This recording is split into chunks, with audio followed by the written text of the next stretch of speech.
Alright mga chong, meron tayong package galing ng Lazada. We expect to see here inside the package yung ice crusher, kasi yung mahal-mahal kasi namang halo-halo sa labas. Tapos pwede naman tayo na lang ang gagawa ng halo-halo, at saka kailangan lang natin meron tayong ice crusher. So ito na nga binili natin. So the very purpose lang naman, additional purpose lang, or the primary purpose lang naman ito ng pag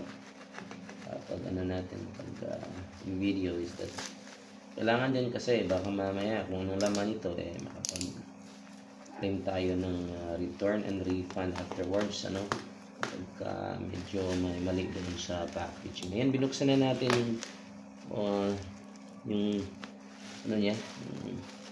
pinaka-top na bahagi niya. At saka, nakalimutan ko pala pakita. Ayan, intact naman lahat. At saka maganda ang packaging kasi kahit pa paano ay nakabubble wrap.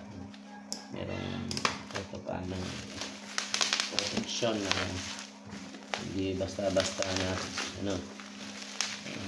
na-absorb yung nakapasok yung impact dun sa merchandise mismo sa loob. Ayan, nakasilyo ng scotch tape. Okay, so okay. At saka sa loob, syempre may mga cautions pa ito. May styrofoam tayo. Ayan. So yun na nga, tingnan natin kung nandyan talaga si ice crusher. Ayan, crush natin ito. Ayan, laki, 1,415 binayad pero ito syempre kasama na yung shipping. Ayan, kitang-kita nyo mga chong, nandyan. Nandito si ice crusher para sa aking mga anak. Kapag gusto nyo lang kumain ng halo-halo, may-ice na tayo na ika-crush. Yung problema lang natin yung pansahog ng halo-halo. Ayan, papakita ko. Buksan ko itong bahagi ito na nakabalat ng plastic. Ayan. Tingnan natin. Whoops. Kitang-kita ba mga chong? Sa mga mahilig maghalo-halo dyan. Ayan. Try natin ito mamaya if this will really work. Saka dagdag natin dito sa video. Alright. So, wala tayong reklamo sa Lazada. Thank you. So, ang sa atin na lang dito yung kung gagana nga ba. Alright. So, nandito na siya. Nahulog yung plate niya. Hindi problema kasi metal naman. Hindi nababasag. Yan. Nayuyupi nga lang. Sige. Kuha muna ko ng ice. Okay. Try natin.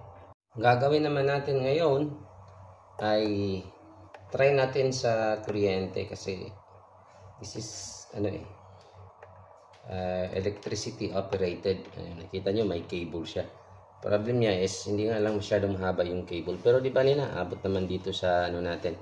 Abot naman dito sa natin, sa may saksakan yan sa gilid. Okay, nasa may saksakan nakita yan, saksakan natin sa gilid ito. And so abot naman diyan. So try natin if this really will work. Okay, so mayroon akong konting doon yellow sa ice doon sa freezer. So try muna natin kung naka-on na kaagad. Grabe, bihira. Okay, nag-on, di pa nga nag-on na kaagad. Naka-on na siya pala. So natin yung nasa loob niya. So, dito yung nasa loob niya. I don't know how this will work. Pero parang pagka ginanon mo, nag-rotate ito. Yan, naka-on naman. Ayan. Para ko sa inyo yung niya, other side ng switch niya. Naka-red yung switch niya. Ayan, naka-red. So, naka-on yan. The time na ipupull down mo ito, pull down mo nga yan. Nag-rotate yung niya doon. Yung parang yung bilog sa loob. May nakita nyo. Nag-rotate yan. And then, syempre, yan yung parang nag-crush ng ice. Ayan, so, maganda. Yung material niya naman dito ay stainless. Ito sa baba, parang hindi. Plastic lang pala. So, yung in-order ko sana nito, nasa utak ko is yung all stainless. All metal, pero nandito ay binigay ay plastic. Okay, so di bali na siguro kamali lang ako ng pindot. But actually, itong stainless dito will surely be durable kasi talaga naman ice lang naman ang titira. Kaya yan, may ice tayo. Itong maliit na pirasong to. Pasok natin dito sa loob. Ayan. Nasa loob na. Tsaka, try natin na i-crush.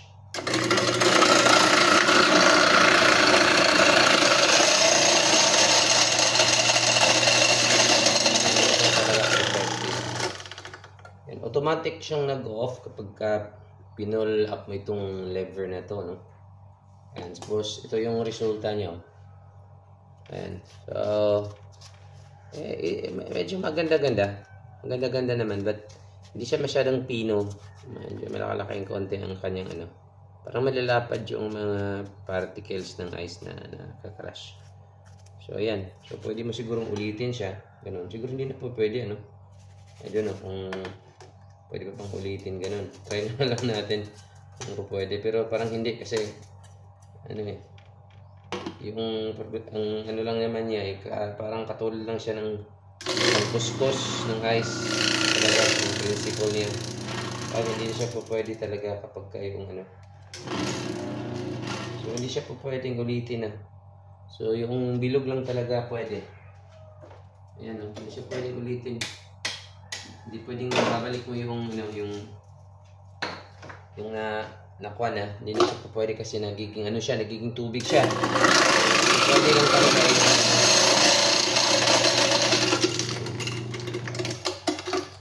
pwede lang talaga yung ano, yung bilog na ice pasok mo. Kasi yun yung anong tawag na to, parang fit doon sa kanyang mechanism, ano, sa design sa loob. So kapag ka hindi bilog o kaya buo yung ice, ay hindi siya niya nagagawang ika-crush ng ganito. So pwede na sa halo-halo. So thanks Lazada at kahit pa paano ay gumana. Ano? So ito lang naman talaga kailangan natin. Okay? Yan.